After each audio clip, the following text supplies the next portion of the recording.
Once a friend asked to see some electricity. Let's take a look. Here we have a light, electrical conductors,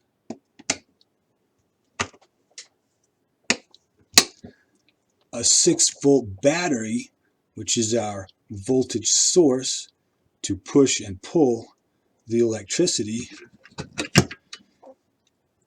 and a switch. Connect, disconnect, connect, disconnect. Other places use wires for the conductors. The battery has 2 terminals, push and pull, or a going out and a coming back, for a complete circle. When it's connected, current, like river current but electric current, flows around through the metal-to-metal conductive path.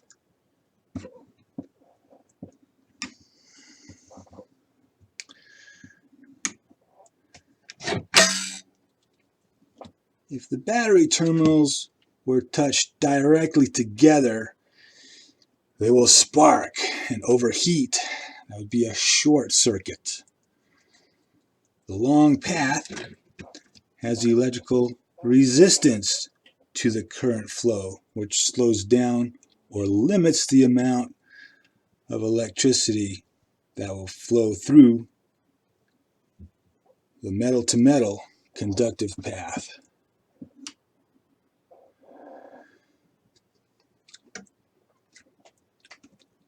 This is a sensitive voltmeter. It measures the electrical driving force that exists from one point to another point. From one point to another point. If the probes are touched right together, there's no voltage difference between them. They are at the same point. How much voltage is in a 6-volt battery? Let's measure.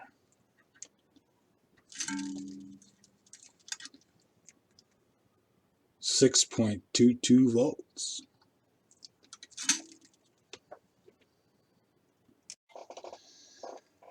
The sensitive voltmeter shows us how much voltage force is occurring between the 2 probes. If the probes are touching together, there is no voltage difference between them. They are at the same point. If we start at the battery -0 first, we go across to the battery positive. We can read it as currently supplying 6.05 volts. All the pieces and parts of our electrical circuit have at least a little resistance. And as we go around, we are getting closer to where our 2 probes are again touching right together, back down to just 0 volts. As we move away from the battery positive and past up resistance, our probe is getting farther away and less well connected to the high voltage battery terminal, and it's becoming better connected through the wires to the lower voltage battery terminal again. So here we have 5.86 volts, 5.61, 5.22, 4.78, side of the light, 4.79. As we pass up resistance in the circuit, the voltage gradually changes from closer to the high to closer to the low. 0.79,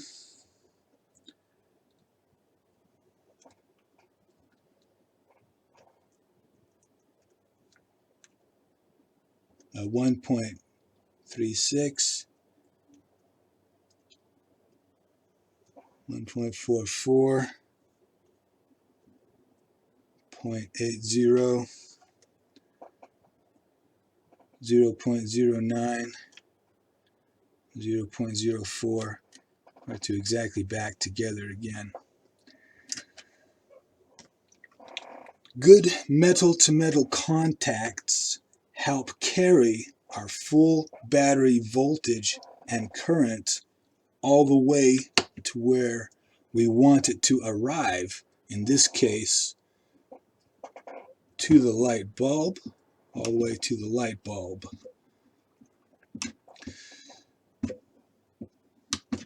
Good metal-to-metal contacts, which have little resistance, are smooth and tight together without tarnish, oxide, corrosion, and dirt in the contacts.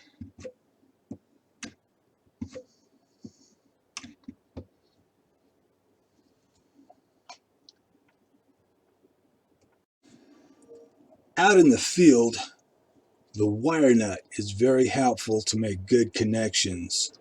They use a stainless steel coil spring that keeps the metal-to-metal wire contacts firmly together.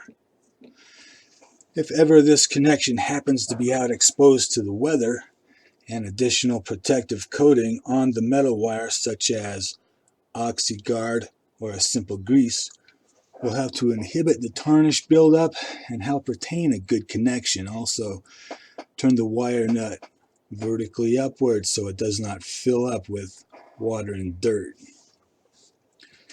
When we have a large wire that's being branched into several smaller wires, the circuit breaker is an advantage. In the event that one of the smaller wires begins to draw so much current that the wire is in danger of melting, the circuit breaker will cut off the electricity. Well, now you have seen some electricity,